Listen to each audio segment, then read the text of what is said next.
एकीकडून घ्यायचा आणि एकदा स्टार्टिंग पासून घ्यायचा. मी तर तिथून घेतलं रोड पासून. नाही हा व्हिडिओ दुसरा बनवला नाही ह्यो चालू आहे व्हिडिओ चालू आहे हा. इकडून या ना इकडून जाता नाही ना इकडनं समोर पा गड्डे समोर. हो चालतंय तुमच्या समोर गड्डे या इकडनं.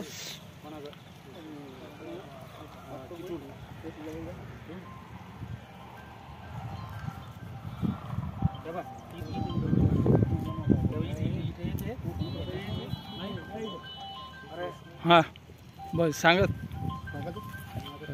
बनवण्यात आलेला आहे. तसंच समोर तुम्हाला रोड पर्यंत मिळून देतो, तरी सुद्धा शासन हाव म्हणता आम्हाला रस्ता काही करून देत नाही.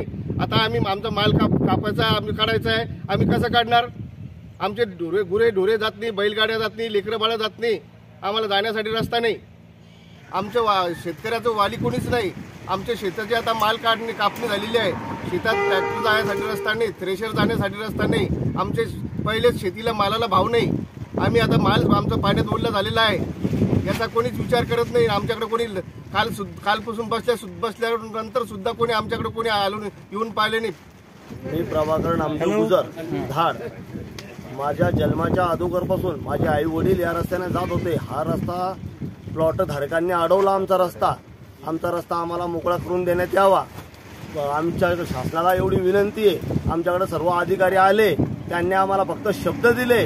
शब्द देऊन आमच्या शब्दाला आमचे शब्द ठेवले नाही. त्यांनी आम्हाला तारखा देत राहिले. शेवटी आम्हाला आमचा निर्णय असा घ्यावा लागला. आम्हाला इथं उपोषणाला बसावं लागलं. आमचे माणसं बसलेले. आमच्या माणसाचे आता 2 दिवस झाले आमच्याकडे कोणताही शासकीय अधिकारी आला नाही, आमच्याकडे बघितलं नाही. आमची विनंती त्यांना एवढीच आहे की आमचा रस्ता आम्हाला मोकळा करून देण्यात यावा.